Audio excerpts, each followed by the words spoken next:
Sheikh Saad, BE Civil Department. سامعین، آپ کے کان میں بار بار یہ بات پڑی ہوگی کہ زمانہ بدل گیا ہے، دنیا بدل گئی ہے، زمین آسمان بدل گئے ہیں، سوچنے کے طور طریقے بدل گئے ہیں۔ صرف یہی زمانہ نہیں بلکہ ہر زمانے میں زمانے کی تبدیلی کا شکوہ کیا گیا ہے۔ آپ کسی زمانے کی ادب و شاعری یا تاریخ کا مطالعہ کریں، آپ کو ہر جگہ نظر آئے گا کہ یہی رونا رویا گیا ہے کہ زمانہ بڑا خراب ہے، علم کی قدر نہیں، اہل کمال کی قدر نہیں، بے کمالی اور بے کمالوں کا دور دورہ ہے۔ عربی شاعری اور ادب کو دیکھیں تو ابو العلا معطری کے ایک شعر کا ترجمہ ہے کہ اے موت، تیرا آ جانا ہی اچھا ہے، اس لیے کہ زندگی کا کوئی مزہ نہیں رہا، اور اے نفس، تو ہی سنجیدگی اور وقار کے راستے پر چل، تیرا زمانہ تو دل لگی اور مذاق کر رہا ہے۔ اردو کی طرف آئیے گا تو استاد ذوق کا ایک ہی شعر کافی ہے۔ پھرتے ہیں اہل کمال آشفتہ حال افسوس ہے، پھرتے ہیں اہل کمال آشفتہ حال افسوس ہے، اے کمال افسوس ہے تجھ پر کمال افسوس ہے۔ ایسے اشعار اور زمانے کے شکوے شکایات سے دیوان کے دیوان بھرے ہوئے نظر آئیں گے۔ جو کتاب دیکھیے گا زمانے کا ماتم ہوگا اور شکوے کا دفتر۔ اپنا فن کس کے سامنے پیش کیا جائے؟ جوہری کہاں ہیں؟ اہل نظر کہاں ہیں؟ یہ بے کمالی اور بے ہنری کا دور ہے۔ کس کے لیے انسان محنت کرے؟ کس کے لیے اپنا پتہ پانی کرے؟ کس کے لیے اپنا خون جگر بہائے؟ اور ایسی باتوں پر اعتبار کر لینے سے آپ کا نہ اسکول میں دل لگے گا، نہ کالج میں، نہ پڑھنے لکھنے میں۔ اور یہ دیکھا بھی جا رہا ہے کہ موجودہ حالات میں طلباء و فضلاء کی کثیر تعداد اپنی امیدیں کھو بیٹھی ہیں۔ اس لیے اس وقت میں اس زمانے کے عظیم مفکر حضرت مولانا سید ابو الحسن علی ندوی رحمہ اللہ تعالیٰ کا باطنی شاگرد آپ کے سامنے حضرت مولانا کی بتائی ہوئی وہ 3 لازوال اور بیش قیمتی شرائط پیش کر رہا ہوں جن پر عمل کر کے کامیابی کی بلندیوں کو چھوا جا سکتا ہے۔ سنن الہیہ ناقابل تبدیل ہیں۔ پہلے تو میں آپ سے یہ عرض کرنا چاہتا ہوں کہ زمانے کا انقلاب ایک حقیقت ہے، اس سے کوئی انکار نہیں کر سکتا، لیکن میں آپ کو بتانا چاہتا ہوں کہ ان تمام انقلابات کے باوجود جو پہلے ہو چکے اور ان انقلابات کے باوجود جو اب ہو رہے ہیں اور ہوں گے، جن کو اللہ کے سوا کوئی نہیں جانتا، اللہ کی سنن ناقابل تبدیل ہے اور ان پر ان انقلابات کا کوئی اثر نہیں۔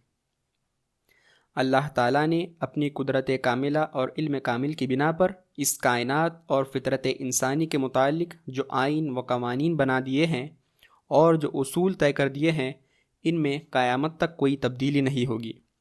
سورہ الاحزاب۔ قرآن مجید کے استقرا اور حدیث شریف کے مطالعے سے معلوم ہوتا ہے کہ ان قوانین کی فہرست بہت طویل ہے۔ اس طویل فہرست میں سے حضرت نے جن 3 سنن کا ذکر کیا ہے اور جن کا ہماری زندگی اور ہمارے علمی درسگاہوں سے گہرا تعلق ہے، وہ مندرجہ ذیل ہیں۔ نمبر 1، نافعیت۔ پہلی سنت اللہ لوگوں کا نافعیت و افادیت کے سامنے جھکنا، اس کی قدر کرنا اور اس کو تسلیم کرنا ہے۔ نافعیت اور اس کے محل و مرکز کے ساتھ محبت کا ہونا، نافع کو تلاش کرنا، اس کی طرف رجوع کرنا اور وہ مل جائے تو اس کی قدر کرنا انسانی فطرت میں داخل ہے۔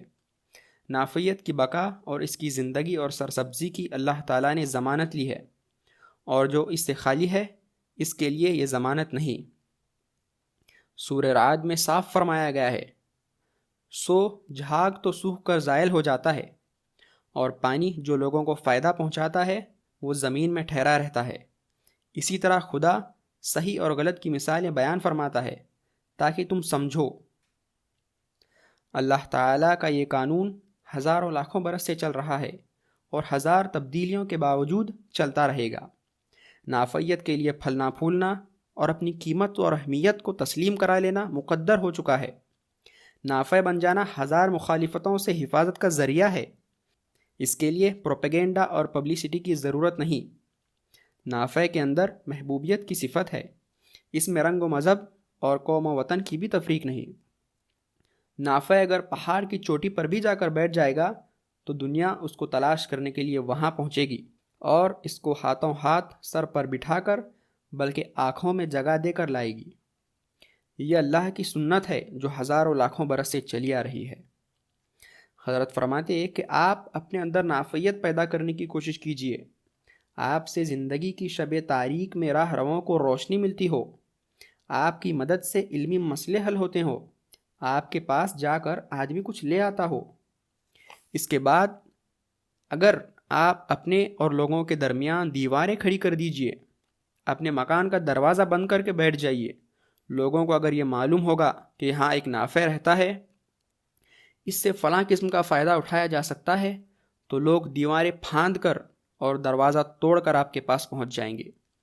فرماتے کہ آپ زمانے سے اپنا نافع اور مفید ہونا تسلیم کرا لیجئے، آپ اس سے یہ اقرار کرا لیجئے کہ آپ کے پاس جو علم ہے، آپ کے پاس جو فن ہے، آپ کے پاس جو مہارت ہے، وہ دنیا کے پاس نہیں ہے۔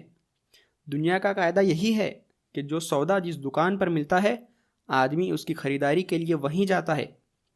ایک صاحب کمال بھی دوسرے صاحب کمال کی طرف رجوع کرتا ہے۔ نمبر 2، استغنا و بے غرضی۔ دوسری صفت استغنا، خودداری و بے غرضی ہے۔ اللہ تعالیٰ کی یہ بھی سنت ہے کہ جو مانگے لوگ اس سے گھبرائیں، اور جو دامن پھیلائے اس سے بھاگیں، اور جو اپنی مٹھی بند کر لے اور دامن سمیٹ لے اس کے قدموں میں پڑ جائیں، اور خوشامد کریں کہ وہ کچھ قبول کر لے۔ استغنا میں ازل سے محبوبیت و مقبولیت ہے، اور طلب میں ذلت۔ یہ بھی ایک سنت خداوندی ہے جس میں زمانے کی تبدیلی کے باوجود کوئی تبدیلی نہیں۔ نمبر 3، اختصاص۔ اختصاص سے مراد کسی خاص فن میں، کسی خاص چیز میں اختصاص یعنی امتیاز ہو۔ آج بھی جن لوگوں نے امتیاز پیدا کر لیا ہے، انہوں نے اپنا امتیاز منوا لیا ہے، دشمنوں تک سے منوا لیا ہے۔ گردنیں جھک گئی ہیں اور لوگ ان کے قدموں پر پڑتے ہیں، ان کی خوشامدیں کرتے ہیں۔ حضرت علی رضی اللہ تعالیٰ عنہ کا قول ہے کہ ہر شخص کی قیمت وہ ہے جس کام کو وہ دوسرے کے مقابلے میں زیادہ بہتر انجام دے سکتا ہے۔ حضرات، یہ وہ 3 لازوال شرطیں اور صفتیں تھیں جن کے ساتھ سنت اللہ یہ ہے کہ زمانہ کتنا ہی بدل جائے اور اہل زمانہ کتنے ہی بگڑ جائیں، ان کے اندر تسخیر کا مادہ اور محبوبیت کی صفت ہے۔ اور آج ہم طالب علموں اور فضلاء کو انہی صفات سے متصف ہونے کی ضرورت ہے۔